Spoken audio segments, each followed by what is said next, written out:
Recordando pues que el espíritu o los espíritus en general, su principal función es inducir, persuadir, influenciar. A veces hablamos o pensamos en demonios o en espíritus inmundos, inmediatamente se nos viene a la mente algún enchanclado, alguna posesión, pero no necesariamente es así. De hecho, de acuerdo y conforme a lo que vimos en la palabra de Dios hace 15 días, su función es inducir, persuadir, influenciar. El espíritu de error que ya está en operación, el espíritu del anticristo que ya están en operación, eso es lo que están haciendo hasta el día de hoy. Están influenciando al mundo, pues ya está influenciado. Pero a la iglesia es lo que buscan influenciarles en la manera de pensar, en la manera de escudriñar las escrituras.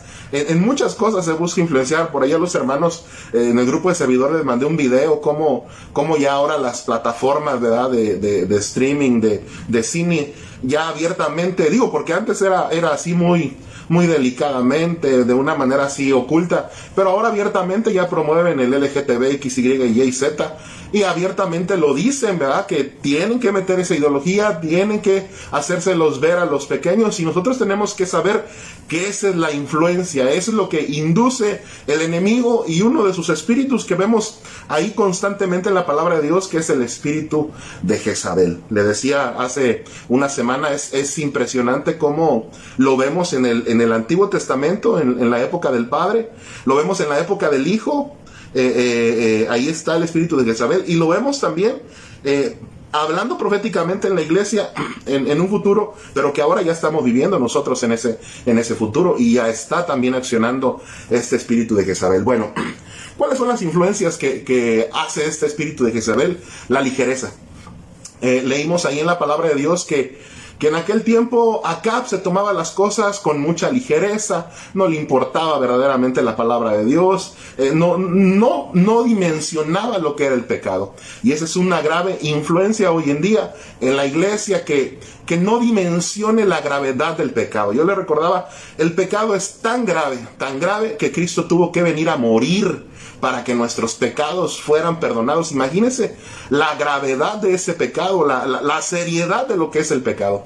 Y la influencia de Jezabel, no te preocupes, hombre, no, pecaste, no pasa nada. Y a veces utilizamos la palabra de Dios, ¿verdad?, para tratar de justificar esas situaciones, pero la palabra de Dios es clara también, y dice: de ninguna manera el que pisoteare la sangre de Cristo, pues quedará sin castigo. Por eso no podemos tomar las cosas a la ligera. Esa es una influencia del espíritu de Jezabel.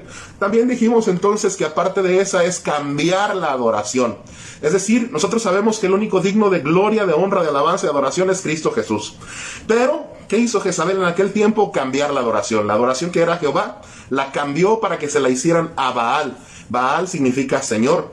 Y hoy en día tal vez no sea tan evidente, ¿verdad?, que digan, bueno, vamos a poner un ídolo de madera o de piedra. No, pero ahora incluso la iglesia hace ídolos de ministros, hace ídolos de templos, hace ídolos de tantas cosas, anteponiéndoles a Dios y dándole la gloria antes que a Dios, cuando nosotros sabemos que la gloria solamente le corresponde a Cristo Jesús. Entonces la influencia de Jezabel es que se cambie la adoración, que se cambie el centro de atención. El centro de atención siempre debe de ser Cristo. Una iglesia que predica la sana doctrina es una iglesia que es cristocéntrica en sus mensajes. Siempre está Cristo presente en los mensajes. Aún en esta enseñanza, a pesar de que estamos hablando del espíritu de Jezabel, no podemos dejar de lado a Cristo, porque para eso apareció Cristo, para deshacer las obras del diablo, para deshacer las obras del maligno. Y yo le dije, no es que vamos a exaltar a la Jezabel de ninguna manera, tenemos que conocer sus artimañas, como dice la palabra de Dios, pero exaltando a Cristo, porque Cristo es todopoderoso y ningún espíritu prevalecerá contra él, ni prevalecerá contra su iglesia, contra la iglesia que se mantenga, claro, en la sana doctrina, que se mantenga en la enseñanza verdadera. Por eso no hay que cambiar la adoración. Definitivamente no podemos cambiar la adoración de Cristo por la adoración a los hombres. Otra situación es volver al pasado. No es la película Volver al Futuro, no. Aquí es volver al pasado, que es lo que quiere hacer Jezabel, que las cosas que se destruyeron se vuelvan a edificar, porque ya sabe que cuando es así nos hacemos transgresores de la palabra de Dios. Usted ve que en el tiempo de Acab, en el tiempo de Jezabel, un hombre llamado Hiel reedificó Jericó cuando la instrucción era que no se edificara esa ciudad porque era una ciudad maldita, era una ciudad anatema, dijo Dios, y anatema significa maldito. Entonces el espíritu de Jezabel es: tú vuelve al pasado, vuelve a lo mismo, no importa, Dios ya nos perdonó, Cristo ya nos perdonó, aunque cometas las mismas cosas que destruiste en el pasado, no hay ningún problema de ninguna manera. La palabra de Dios es clara y nos dice que el que hace eso es un necio, es necedad, y Dios perdona la ignorancia, pero la necedad muchas veces, a veces no hay la oportunidad ya de recapacitar. Porque dice la palabra de Dios, ¿verdad? Que como el perro vuelve a su vómito, vuelve el necio a su necedad. Y por eso tenemos que cuidarnos de esta parte del espíritu de Jezabel, no volver a lo que es el pasado. También dijimos que parte de la influencia es el libertinaje.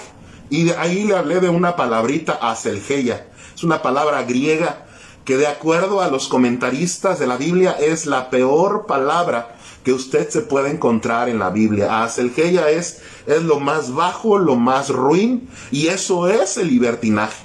Y fíjese cómo nos dice la palabra de Dios que hay hombres que se han entrometido en las iglesias y que han cambiado la gracia de Dios y la han convertido en una aselgeia, en un libertinaje, en lo peor que puede hacer un cristiano. Han convertido la gracia de Dios. Por eso la importancia entonces en lo que nosotros nos mantengamos alertas en la palabra de Dios, que nos mantengamos en oración, porque aselgeia es una completa desvergüenza. Es lo peor, como le decía, lo peor que nos podemos encontrar.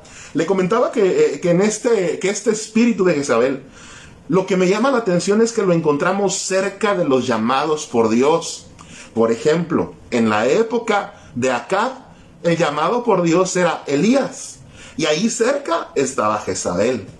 En la época del Señor Jesús, el llamado por Dios era entonces Juan el Bautista, y ahí cerca estaba el espíritu de Jezabel. Y en la época de la iglesia, los llamados somos nosotros. ¿Qué significa? Que por ahí cerca anda rodeando y merodeando el espíritu de Jezabel. De ahí la importancia que nosotros estemos conscientes de este peligro que enfrentamos como iglesia. Me llamaba la atención, fíjese, amado hermano, amada iglesia, que el hombre que reedificó Jericó se llamaba Hiel. Y Hiel significa vivo de Dios, alguien al que Dios le había devuelto la vida. Y cuando nosotros pensamos en eso, inmediatamente nos viene a la mente nuestra propia vida. Porque dice la palabra de Dios que estábamos muertos, ¿sí o no? Muertos en nuestros delitos y pecados. Y Dios nos devolvió a la vida. Así Hiel era un vivo de Dios, alguien al que Dios había hecho vivir, le había dado vida. Por eso, amada iglesia, lo que me llama la atención es que este hombre, que era un vivo de Dios, él mismo levantara esta ciudad, y dice, a precio de su hijo Abiram y a precio de su segundo hijo, que en este caso era Segub. Abiram significa el engaño del orgullo, y Segub significa levantamiento. ¿De qué nos habla esto? De que antes de la caída hay una altivez de espíritu.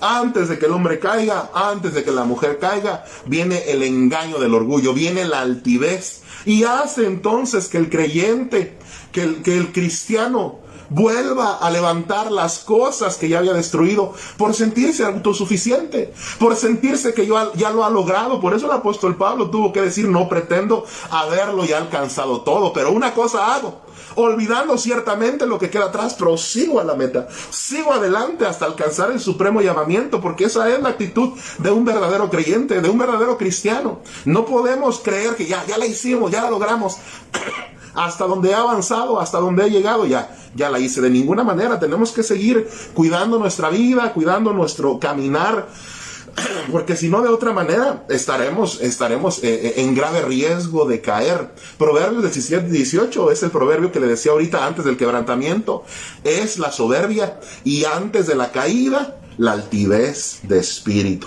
Oiga, la antesala La antesala del pecado, sobre todo tratándose de libertinaje, es la soberbia, es el orgullo, esa es la antesala. Es donde muchos creyentes llegan, se sienten cómodos, se sienten a gusto, y es cuando le dan la oportunidad al libertinaje. Ahí es la antesala del orgullo, porque se sienten fortalecidos, se sienten inexpugnables, que ya nadie los puede dañar, que ya nadie les puede tocar, que ellos pueden hacer lo que quieran, hablar como quieran, vivir como quieran, pensar como quieran. El apóstol Pablo le tiene que escribir a los corintios y les dice en la primera carta, capítulo 10, verso 12, así que el que piense que está firme, mire que no caiga.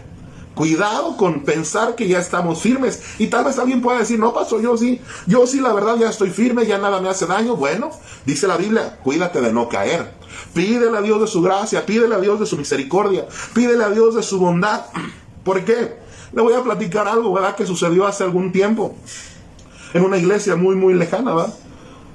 Un hermano decía que él tenía el criterio y tenía la libertad de poder leer revistas con contenido sexual, libros con contenido sexual, y que eso no le afectaba nada, que eso a él no le afectaba nada, que era tan espiritual que no le afectaba nada. Y fíjese qué tremendo, porque aún hay algunos que así lo piensan. Oh, qué espiritual el hermano, ¿verdad? Que se echa sus cubas y no le pasa nada, que ve pornografía y no le afecta en su santidad.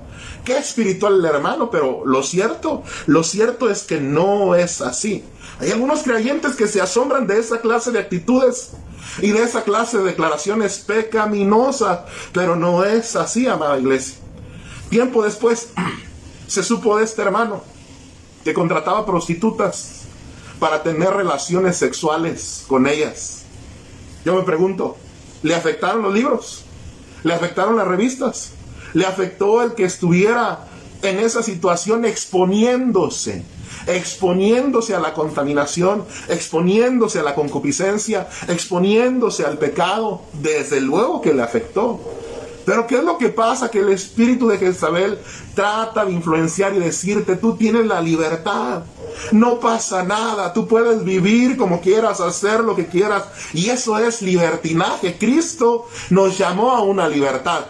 Cristo nos llamó a una libertad. Si el Hijo os libertare, seréis verdaderamente libres, dice su palabra.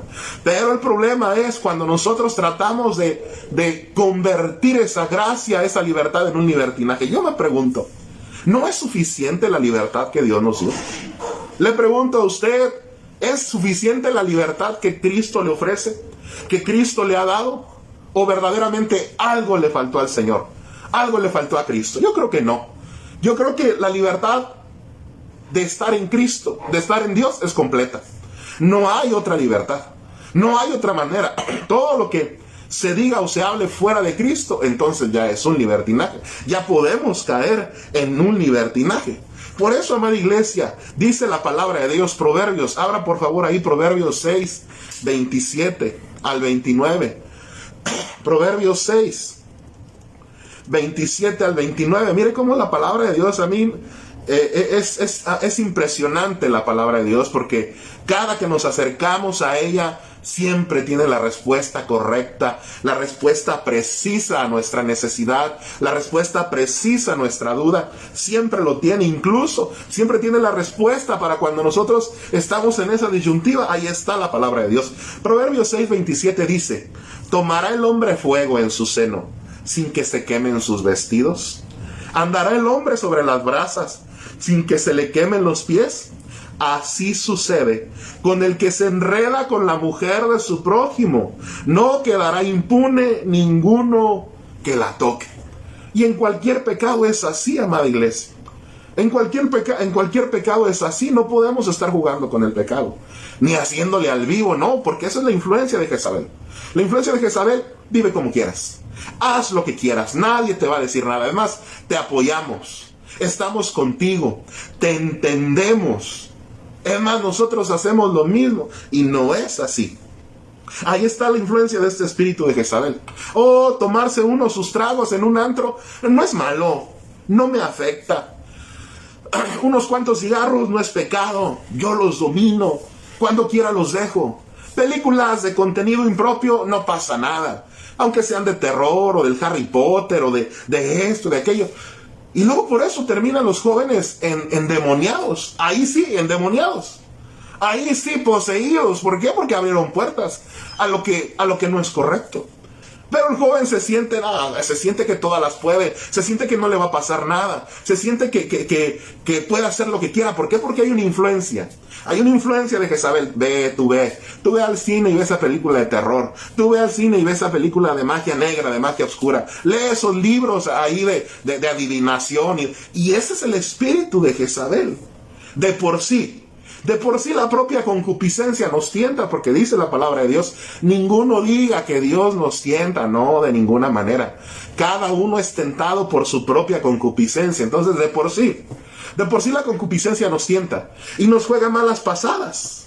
Y de esto se vale el enemigo, y de esto se vale el espíritu de Jezabel para hacerle creer al creyente que no sucede nada. Oiga, y peor si los ministros predicamos un evangelio permisivo, si los ministros predicamos un evangelio light, un evangelio de indiferencia. Peor si los ministros predicamos un evangelio conforme a conceptos y mandamientos de hombre y no de Dios. Por eso, alerta, iglesia. Alerta, amados hermanos, disciérnalo todo. Todo disciérnalo. Yo sé que a usted le gusta escuchar mensajes en el internet. Y como le he dicho, yo no le voy a prohibir, ni le voy a decir, no escuche. Si usted escucha, se le van a caer las orejas. No. De ninguna manera. Lo que sí le tengo que decir es que lo discierna. Discierna lo que escucha, lo que ve, por favor. En ocasiones yo sé que lo invitan a otras iglesias. Discierna, tampoco le voy a prohibir, porque como le dije al principio mi papel no es enseñorearme de las ovejas, pero sí advertirles que tenemos que discernir. ¿Cuántas veces le he dicho, discierna aún lo que le predica este pastor? ¿Se lo he dicho, sí o no? Usted no me deja mentir, se lo he dicho. Es más, estas enseñanzas, disciérnalas, ahí están. Por eso quedan grabadas, para que lo escuche una y otra vez. A ver, ¿qué dijo el pastor? No, aquí como que chanfleó. Aquí como que dijo algo que no es, pero disciérnalo, ¿verdad? Porque así como los hermanos de Berea iban e indagaban en las escrituras. ¿Y cuáles escrituras tenían los hermanos de Berea? Solamente la Torá y los profetas. No tenían los evangelios, no tenían el Nuevo Testamento. Allí iban, fíjese, para conocer del Espíritu Santo y de Cristo, de lo que les hablaba Pablo. Iban al Antiguo Testamento y ahí indagaban y se daban cuenta. Por eso le digo, discernamos, porque la influencia del espíritu de Jezabel está dentro de la iglesia. En el mensaje a las iglesias, ¿en dónde está el espíritu de Jezabel? En Tiatira, dentro de la iglesia. ¿Y qué está haciendo? Enseñando a los siervos, enseñando a los siervos a fornicar, enseñando a los siervos otras prácticas, otras doctrinas, otra forma de vida. Ahí está dentro de la iglesia. Abra conmigo Judas capítulo 1. El libro de Judas solamente tiene un capítulo. Judas capítulo 1, verso 4. Usted puede leer todo el contexto después ahí en su casa. Pero centrémonos en lo que dice Judas capítulo 1, verso 4. Yo lo voy a leer en la versión de la Biblia de las Américas. Y dice lo siguiente: pues algunos hombres se han infiltrado encubiertamente, los cuales desde mucho antes estaban marcados para esta condenación, impíos, que convierten la gracia de nuestro Dios en libertinaje y niegan a nuestro único, soberano y Señor Jesucristo. ¿Y dónde están? En la iglesia. Se han infiltrado, han llegado, han venido y están enseñando a convertir la gracia en libertinaje. Y no podemos permitirnos eso, amada iglesia. La santidad hasta el día de hoy no ha cambiado. La santidad de la cual Dios nos habla y de la cual Dios nos dice, sin santidad nadie verá al Señor, no ha cambiado. Sigue siendo la misma de hace 3000 años, de hace 2000 años, y en nuestros días sigue siendo la misma santidad. ¿Por qué? Porque Dios no cambia. Él es el mismo ayer, es el mismo hoy, es el mismo por los siglos de los siglos. El cielo y la tierra pasará, dice su palabra, pero su palabra no pasará. Necesitamos estar en la comunión con Dios, en la oración constante, en el estudio de la palabra para no desviarnos. Por eso le puse esa analogía. Nuestros dos pies, nuestro sustento con lo que nosotros caminamos, es a base de oración. y a base de palabra, guiados por el Espíritu Santo, guiados por el Espíritu Santo, a base de oración y a base de palabra. ¿Qué es lo que pasa cuando solamente nos enfocamos en la oración y olvidamos la palabra? Incluso, oiga, podemos desviarnos. Incluso podemos desviarnos porque estamos cojos. Dice el apóstol Pablo y le escribe a Timoteo y le dice, esto encarga a hombres fieles que no sean neófitos, es decir, que no ignoren la palabra de Dios. Hay cristianos que les gusta orar, les gusta clamar, les gusta interceder, gloria a Dios, pero necesitan alimentarse de la palabra de Dios, no pueden dejar a un lado la palabra de Dios. Hay hermanos que por el contrario, ¿verdad?, les gusta estudiar la palabra, se meten al griego, se meten al arameo, van y escudriñan en el hebreo antiguo y tienen versiones, pero no oran. No oran. Y también estamos caminando cojos porque es a base de oración y a base de palabra que nosotros tenemos que caminar en esta vida cristiana. El Espíritu Santo nos va diciendo y nos va dando la pauta de lo que es correcto y de lo que no es correcto, necesariamente. Pero cuando estamos en estrecha comunión, cuando estamos en estrecha relación con Él, fíjense que hace tiempo un creyente nos preguntaba si estaba bien que él vendiera alcohol en su negocio, porque tenía una cierta inquietud cuando él no era cristiano, ¿verdad? Vendía en su negocio, vendía alcohol. Después, cuando se hizo cristiano, algo le empezó a traer inquietud en su corazón. ¿Qué hago? ¿Qué hago?, preguntaba él. Es fácil, te está hablando el Espíritu Santo. Hay que orar y hay que leer la palabra de Dios. ¿Por qué? Porque la palabra de Dios dice, Colosenses 3:15, abra conmigo Colosenses 3:15. Y yo se lo voy a leer en esta traducción. Colosenses 3:15 dice así: y la paz de Dios gobierne nuestros corazones, a la que asimismo fuisteis llamados en un solo cuerpo, y sed agradecidos. La paz de Dios es la que nos marca la pauta. Pero ¿cómo se obtiene esa paz de Dios? A través de oración y a través de la palabra, guiados por el Espíritu Santo. Fíjese cómo dice esta traducción castellana: y que la paz de Cristo ponga orden como árbitro en vuestros corazones, pues a ella habéis sido llamadas en un solo cuerpo, sed agradecidos. La paz de Dios es la que va a poner orden a nuestros pensamientos, es la que va a poner orden en nuestro corazón, en nuestras inquietudes, pero necesitamos estar en constante oración, necesitamos estar en constante apego a la palabra de Dios, porque si no, de otra manera, pues a algunos se les hará fácil desviarse. Es más, incluso algunos buscarán excusas y pretextos con tal de cumplir su santa voluntad, que de santa no tiene nada, ¿verdad? Es mejor obedecer a la voz de Dios. De cualquier forma Él nos va a bendecir. Es que pastor, fíjese que cuando yo vendo alcohol es mucha la ganancia, pero mayor ganancia es obedecer a Dios, y Él nunca nos va a dejar desprotegidos ni desfavorecidos, porque Él es fiel con los corazones que buscan agradarle. Porque contrario a eso, hay quien busque inmediatamente algo en la Biblia para defenderse, aunque usted no lo crea. Yo sé que es algo difícil de creer, ¿verdad? Pero hay creyentes que buscan justificar su pecado en la misma Biblia. Esa es influencia de Jezabel. Esa es influencia del espíritu de Jezabel. Mire, ¿con qué tentó el diablo al Señor Jesús? Con la palabra de Dios. ¿Cómo venían los fariseos para ponerle trampa al Señor Jesús? Con la ley. Dice la ley dice que apedreemos a esta mujer, la ley dice que hagamos esto, la ley dice que se laven las manos, la ley dice, siempre llegaban con la ley. Y algunos, amada iglesia, aunque usted no le crea, hoy en día buscan excusas y pretextos en la Biblia para cometer su pecado, aunque usted no lo crea. Algunos se emborrachan y dicen, es que Jesús tomaba vino. Es más, hasta convirtió el agua en vino. Y tendríamos que explicar eso. ¿Por qué? Porque emborracharse en aquel tiempo, y nosotros lo vemos en la Biblia, estaba mal. Era algo muy malo y sigue siendo algo muy malo. No es agradable a los ojos de Dios. Tan no es agradable a los ojos de Dios emborracharse, que dice que los borrachos no entrarán en el reino de los cielos. Léalo, ahí está. Lo dice Pedro, lo dice Pablo. El Señor Jesús también lo dejó establecido. Lucas 21:34. Miren lo que dice el Señor Jesús en Lucas 21:34. Para aquellos que dicen, no, es que sí, el Señor Jesús tomaba vino. Ahorita vamos a ver ese detalle también. Dice Lucas 21:34. Mirad también por vosotros mismos que vuestros corazones no se carguen de glotonería y de embriaguez y de los afanes de esta vida, y venga de repente sobre vosotros aquel día. Entonces está advirtiendo el Señor Jesús. Si Él lo estaba advirtiendo, y si Él lo estaba diciendo, ¿usted cree que el Señor Jesús iba a embriagar? Desde luego que no, porque entonces sería fariseo.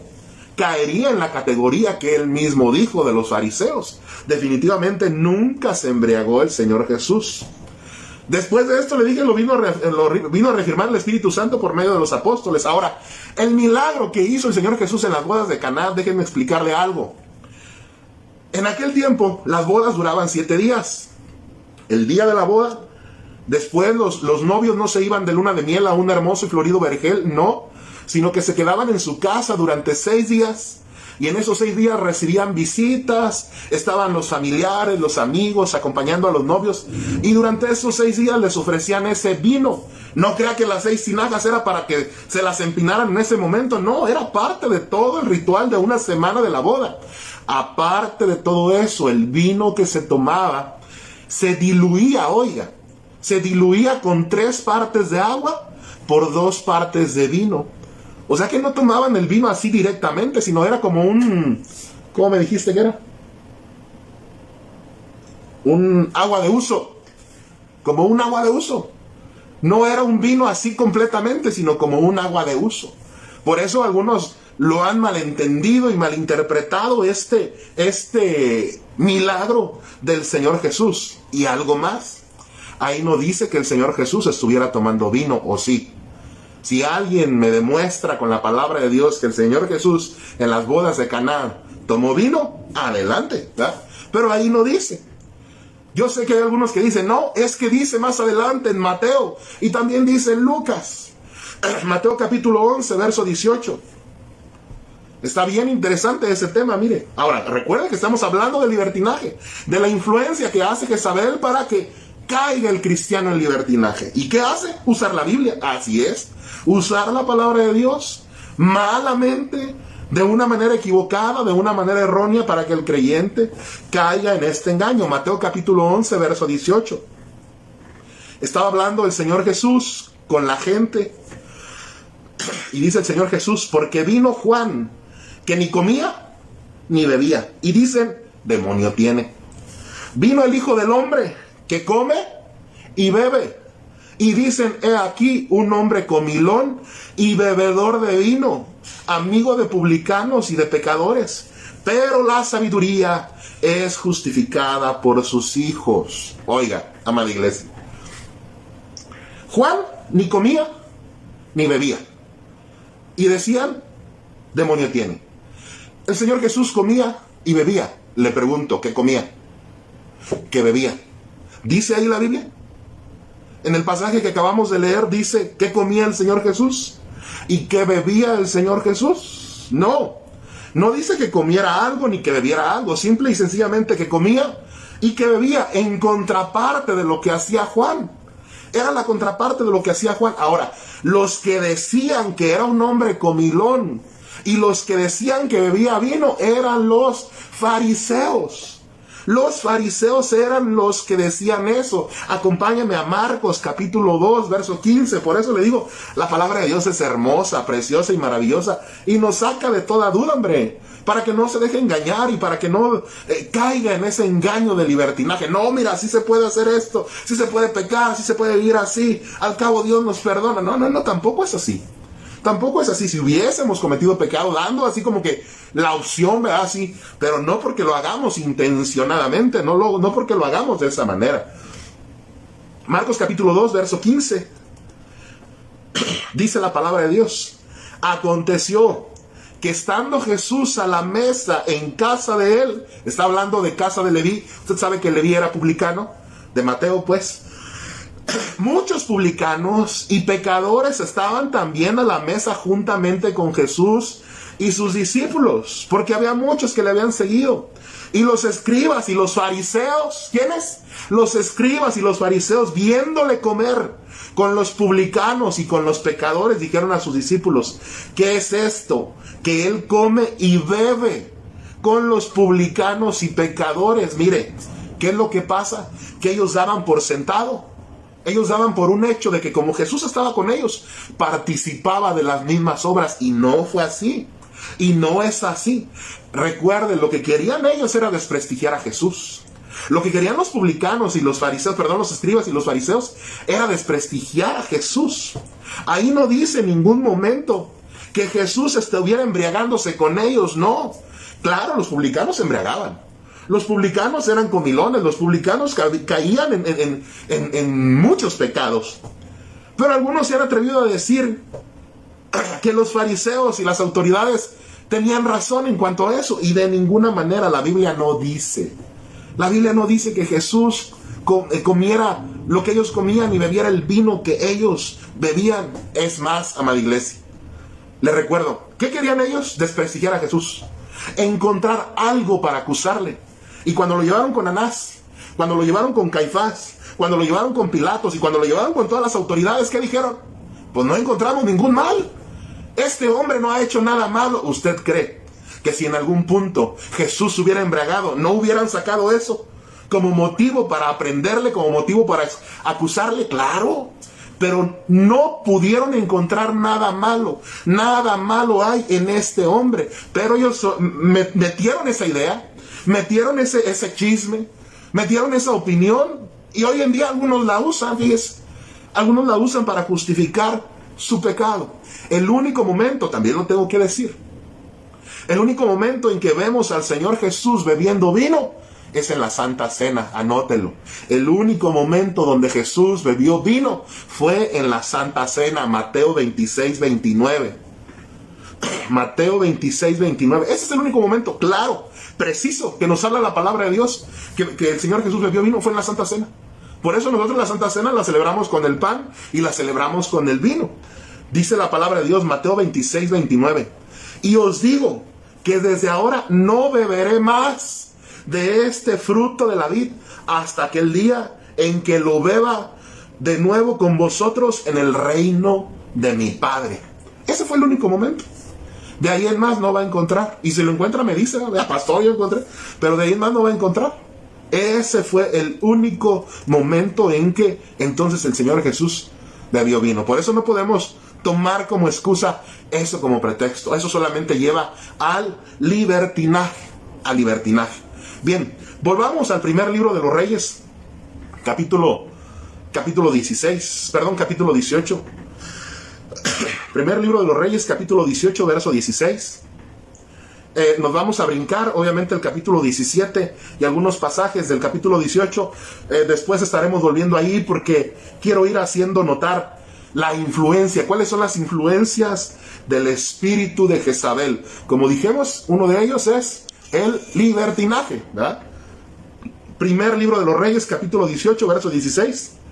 Entonces Abdías fue a encontrarse con Acab y le dio el aviso, y Acab vino a encontrarse con Elías. Cuando Acab vio a Elías, le dijo: ¿eres tú el que perturbas a Israel? Y él respondió: yo no he perturbado a Israel, sino tú y la casa de tu padre, dejando los mandamientos de Jehová y siguiendo a los Baales. ¿Cuál es la otra influencia del espíritu de Jezabel? No acepta errores. Nunca se equivoca, ¿verdad? Es de los que nunca se equivoca, que no acepta errores. Le recuerdo, Acab reinaba bajo la influencia de Jezabel. Y lo que le dice Acab a Elías revela lo que es esta influencia. Por tu culpa, Elías, le dice Acab, por tu culpa estamos así, por tu culpa no llueve, por tu culpa hay decadencia. Ahora sí que, como dice, no soy yo, eres tú. Tú eres el culpable de todas mis angustias, de todos mis quebrantos, ¿verdad? Le decía Acab a Elías. ¿Por qué? Porque no reconocía sus errores. Es decir, pase lo que pase, suceda lo que suceda, haga lo que hagas, diga lo que digas, vivas como vivas, tú estás bien. Yo estoy bien, decía Acab. Y tú eres el que está mal. Todos los demás están mal. Todos los demás son una bola de pecadores. Esto es una influencia del espíritu de Jezabel. No aceptar errores. No aceptar cuando nos equivocamos. No aceptar cuando estamos en el mal camino. Y esto ocurre a todos los niveles, amada iglesia. A todos los niveles ocurre esto. En todos los ámbitos. En la casa, qué difícil es que papá acepte un error. Oh, porque es el padre. Y papá nunca se equivoca. No comete errores. Todo lo que hace está bien. Todo lo que dice está bien, ¿verdad? Como decía alguien, yo solamente una vez me he equivocado. Ah, sí, ¿cuándo? Una vez que pensé que estaba equivocado. Y algunos así lo piensan, oiga. ¿Por qué? Porque no aceptan que es su culpa. No aceptan culpas. No aceptan errores. No aceptan que se equivocaron, que tomaron malas decisiones. Y cuando no hay una aceptación, difícilmente puede haber un cambio. Cuando no hay una aceptación, difícilmente puede haber una regeneración, una restauración. Difícilmente puede haber el que se arreglen las cosas, el que se arreglen las actitudes, mientras no haya una aceptación. A todos los niveles ocurre esto. Y como le decía, hablando de la iglesia, los ministros, los que están en autoridad, los que están en puestos de cargo, son los que están más expuestos ante esta influencia. Son los que están más expuestos a creer que nunca se van a equivocar, a creer que siempre van a tener la razón, a creer que aquí nada más mis chicharrones truenan y qué difícil es reconocer que me equivoqué. ¿Sabe cuál es el mayor temor o el mayor problema a decir me equivoqué? No radica en el juicio que Dios pueda hacer de nosotros. No radica en la opinión que Dios pueda tener de nosotros. No. Fíjese que el mayor temor a decir me equivoqué radica en lo que los demás puedan pensar o decir de mí. Porque Dios es misericordioso, clemente y compasivo, lento para la ira, grande en misericordia, y cuando venimos delante de Él con un corazón sincero, Él nos atiende, nos ayuda, nos reivindica. Pero el temor es hacia los seres humanos. ¿Sabe por qué? Porque los seres humanos somos despiadados, amada iglesia. Somos despiadados cuando alguien se equivoca, cuando alguien comete errores, y peor que diga me equivoqué, sí, me equivoqué. En lugar de tener un espíritu de mansedumbre, como decíamos hace casi un mes, en lugar de tener un espíritu de mansedumbre, nos vamos a la yugular y hacemos leña del árbol caído. Ese es verdaderamente el temor, decir me equivoqué. Es el temor en la casa, decir, hijos, me equivoqué, porque al rato los hijos, como son chantajistas, acuérdese papá, acuérdese que usted se equivocó, y el papá solo con cara de vergüenza, pero el decir me equivoqué no es para que uses los errores de los demás y se los restregues en la cara cada que tienes oportunidad, de ninguna manera. Es para tener el espíritu de mansedumbre, es para saber que nosotros podemos estar en una condición igual, semejante o peor, amada iglesia, o peor. Pero ¿qué es lo que hace el espíritu de Jezabel? Trata de que no reconozcas tus faltas. Hace poco un predicador famoso porque él habla mucho acerca de los últimos tiempos, habla mucho de la escatología, del apocalipsis. Cuando estaba dando una de sus prédicas, tuvo el desfortuno o el desatino de decir Cristo viene en tal fecha o en tal año, para más o menos. Tuvo el desatino de fechar. Y nosotros sabemos que el día ni la hora nadie la sabe aún. Eso se lo dejo de tarea, creo que ya se lo he dicho, pero bueno. Entonces, ahí se imaginará, ¿verdad? El hermano dijo eso y ya se imaginará. Falso profeta, blasfemo, hereje, los que menos, ¿verdad? Porque los que más, no, ya lo habían metido al infierno y vuelto a sacar y otra vez vuelto a meter ahí. ¿Por qué? Porque somos despiadados. Y el hermano tuvo la humildad de decir, hermanos, me equivoqué en decir esto y en decir aquello. Aún así hubo quien lo atacó, quien le aventó pedradas, quien vino y bueno, hizo de él. ¿Pero por qué? Porque el espíritu de Jezabel es, uno, que no aceptes errores, y dos, que cuando alguien se equivoque, lo destroce, ¿verdad? Lo ataque, lo condene, lo juzgue.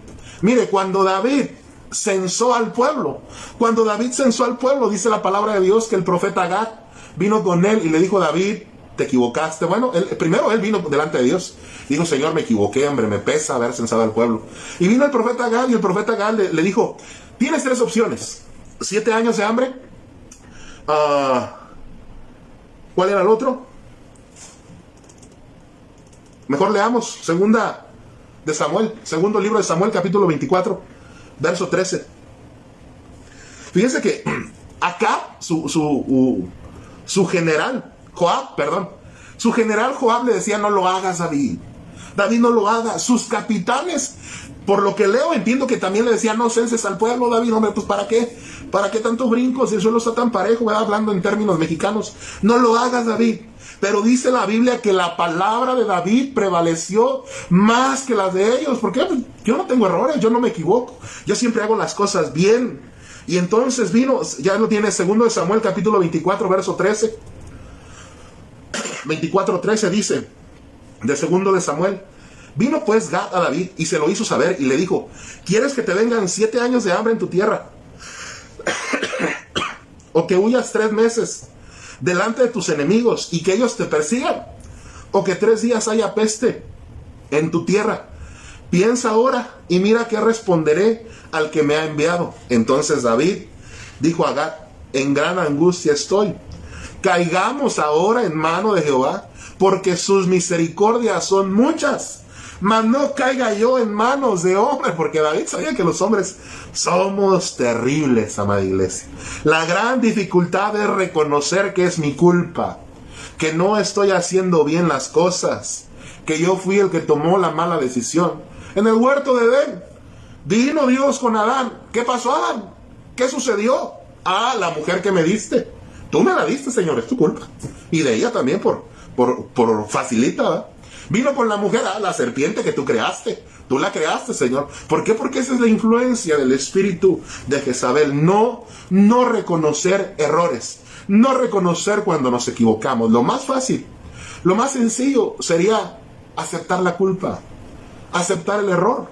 Pero el orgullo nos puede, el temor al que dirán, el temor a la disciplina, el temor a perder privilegios, el temor a perder la familia, el temor a perder bienes. Eso es lo que nos impide y nos imposibilita para poder reconocer errores delante de Dios, ¿verdad? No aceptar errores. Eso es otra influencia de Jezabel. Bien, voy a leer una aportación del hermano Roy. Dice, el vino utilizado en la época de Jesús es jugo de uva mezclado con agua y algunas especies, así es, y contenía del 2 al 5% de alcohol. Es natural, no fermentado, y es imposible que Jesús celebrase la Santa Cena con ingredientes, ¿qué dice? Con ingredientes leudado, porque el vino que usó tuvo que ser sin fermentar. Lo fermentado simboliza el pecado, así es, ¿verdad? Era, como les decía, una especie de vino, de agua de uso. Entonces ese era el vino, fíjense, 2 al 5% de alcohol, y todavía reducido con agua, pues prácticamente era nada. Sin embargo, algunos lo usan como excusa para pecar, como excusa para decir, Jesús tomaba vino, pues yo también me echo el vino, y de ninguna manera es así. Fermentados, dice aquí el hermano Roy. Bien, le vamos a dejar hasta aquí, amados hermanos. No sé si quieran hacer alguna aportación, lo pueden hacer ahí en los comentarios, alguna pregunta de lo que hemos visto hasta ahorita. Primeramente Dios, el próximo viernes sí nos estaremos viendo de manera presencial. Igual, como quiera, se seguirá dejando aquí la transmisión para que ustedes la puedan consultar en el momento que ustedes gusten y que así lo deseen.